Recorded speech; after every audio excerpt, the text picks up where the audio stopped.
Okay, so what we have here is a Peugeot 46 D9 with the EW engine with a manual transmission. So the owner purchased this car. Is a client actually purchased it by himself. I've known him for years, so but this one came up. He went by himself and purchased the car. Well, yeah, bought the vehicle. As you can see, diagnosis have started. I've already assessed the vehicle. Man, this car is going to consume. Number one, the engine. This car was produced with EW10J4 engine, 2.0 liter engine from new. But you can see the previous owner of swapping 1.8 liter engine. You can see E7 here. At least the person is honest enough not to tamper with that mark. Because some people will go and change it to EO. So what you have is EW7. So the owner said no, he wants EW10. So EW10J4. So we are changing the engine. Well, that's the plan. That's what he wants to do. So we are assessing everything so that he will know what it will cost to get this sorted. Moving on. Now you can see something is missing here. Something is missing here. Do you know what it is? Let me show you. There's another 4.6 here. So let me show you what is missing so you can tell by yourself. Look at it. You've seen it, right? So let's go back.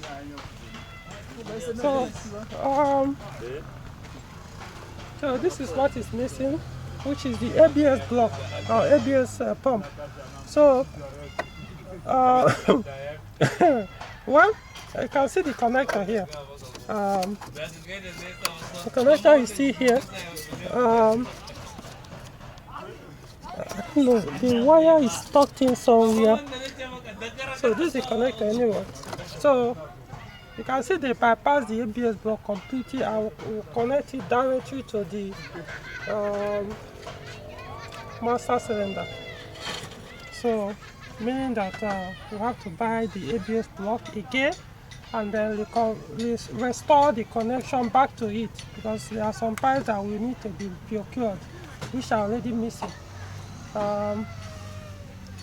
before the ABS can work. Of course, this is also disconnected. The connector to this, they busted it out. Look at it here. It's supposed to go in here, but it's cut off. Let me show you the connector.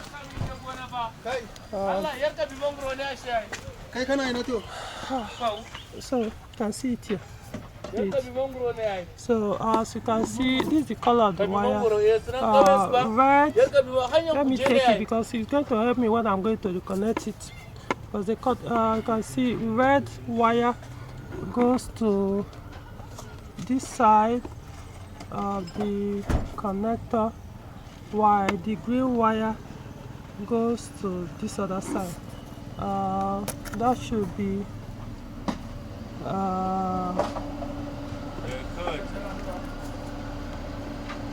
Okay, so you can see the green wire goes to pin 2, while the red wire goes to pin 1.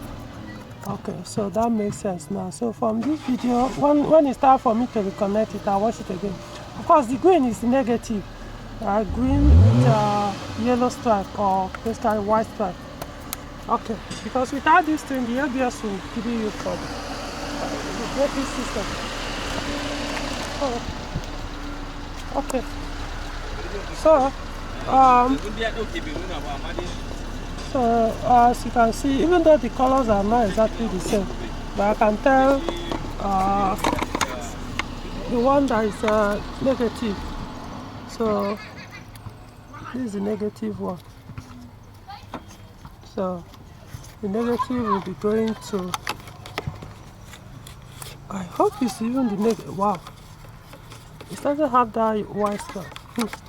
We'll figure it out when the time comes. We'll figure it out.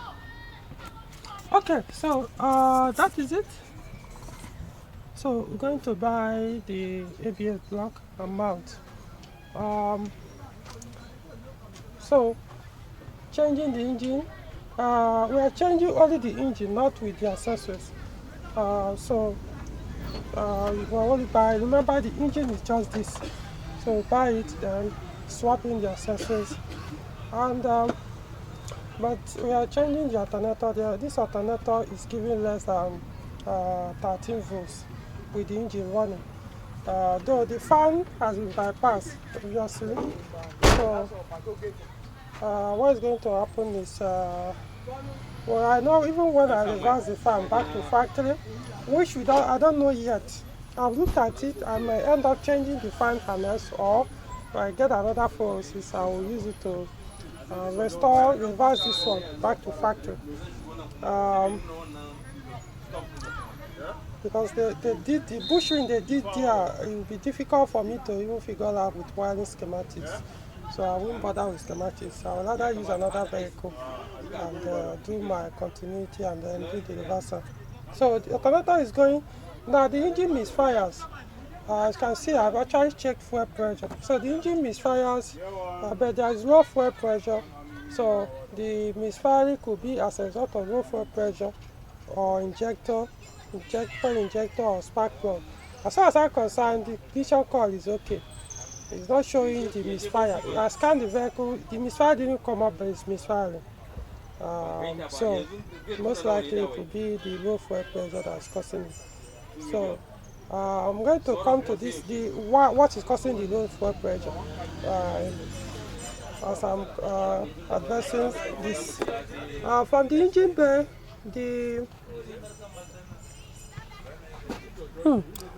interesting, this alternator is not even for this vehicle. You can see the pulley is too long. It has too much, so it's not for 6PK. So we are changing the auxiliary belt though. The auxiliary belt here, I'm not sure it's the OEM. So we are changing, even when you buy the used engine, you are changing the timing belt and the auxiliary belt to OEM or original aftermarket.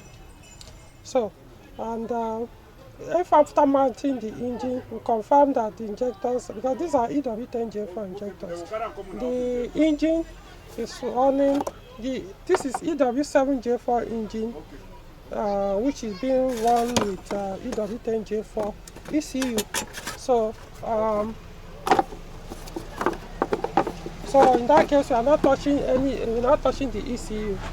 Had it been the person swapping EW7J4 ECU, then we'll have to get EW10J4 ECU. So now oxygen sensor, when I first scanned the car, was disconnected. So I reconnected. Remember this. Let me point out, this is RFR injection system, so it doesn't come with a downstream oxygen sensor. So it comes only with upstream. So the upstream is still not working.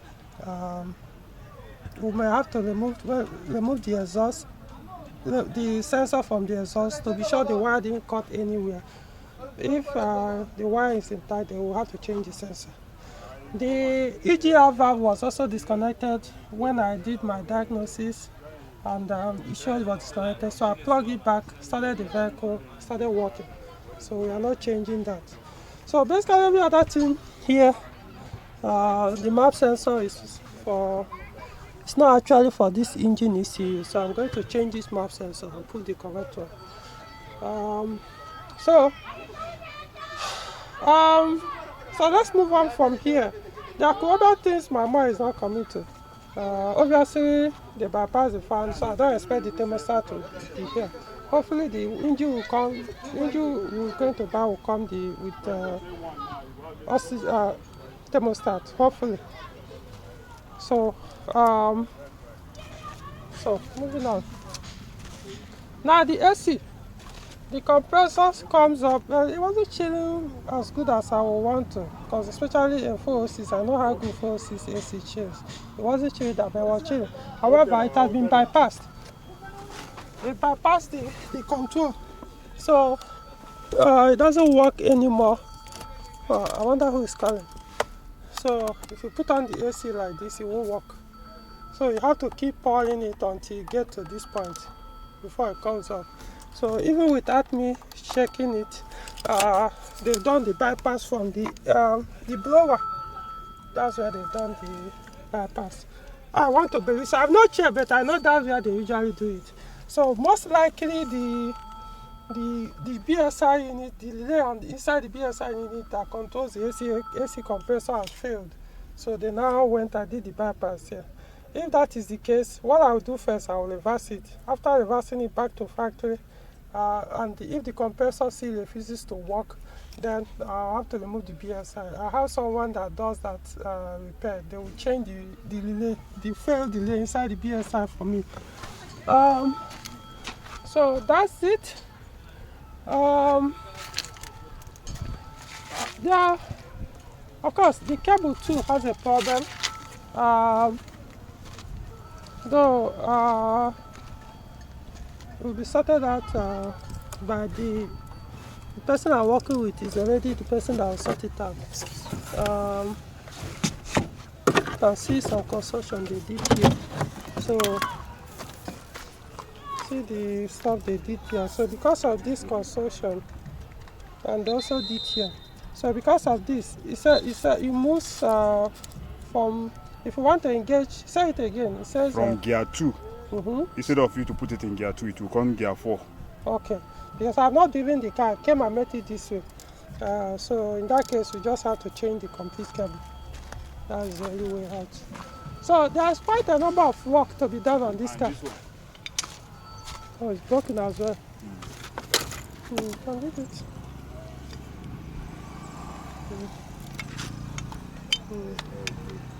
Okay, it's broken. So, now another interesting thing is now let me show you guys why the fuel is not, the fuel pressure is low. You can see all the work that's done here. So many construction, connection. So this kind of fuel pump, let me see whether it's not common. This is a small, we call it small head with, and it has only one pipe here. They even put the connection. Is it inside? So this connector has burnt. So this fuel pump needs to be replaced completely. But the problem now is you might not be able to find it. You'll not be able to find this model. So in that case, the ideal thing to do is to change the fuel tank and put the one that has a bigger opening so that you can always replace the pump. Since that one is easily available. But we'll see. We'll yet to find out. I've asked my contact, they said they've never seen this type of pump. Because from the look of things, it's dead completely. So the best is to change it. But if eventually comes back that, oh, you can get it, well, we'll see. It's an option. Just that to change the fuel tank is not that easy, because while trying to lose one pipe bracket that's holding the fuel tank, bolts that hold it can break. In that case, you now need to get a welder to reattach, create another place, put the bolt back, and so I can mount the fuel tank you are going to buy.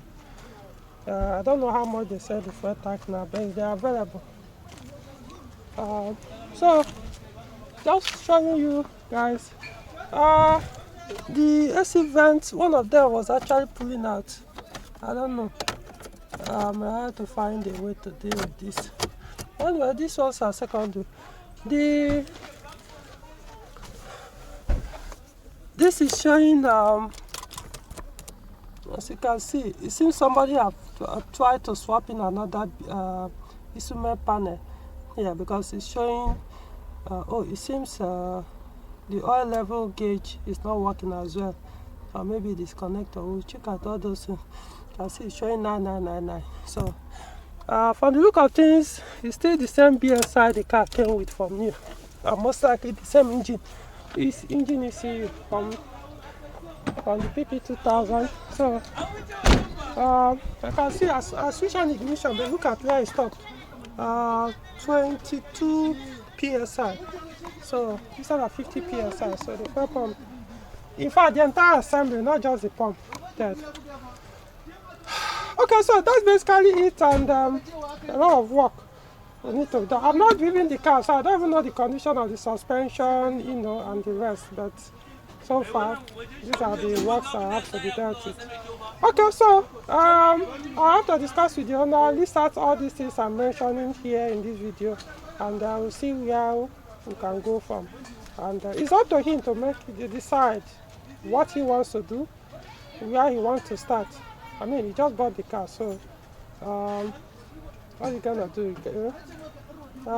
You fix, even if probably if he had involved me on time. But you know, it has happened. It has happened. It's not a question of you have the fund, you fix it, let it come up to a better test. You know, it's not even as bad as most other ones that I've said. There are some that men I would say don't bother. See, just get rid of this one, you know, because. But this one, I think after spending, because this guy is going to cost close to more than $1 million naira, not just 1 million naira, most likely more than. All this is I'm pointing out, I'm telling you they're not cheap. Most likely $1 million, close to $1 million, a little bit more, who knows. But from mental calculation, it has gotten close to that $1 million naira so far, without even adding labor. So, alright, so keep you guys updated.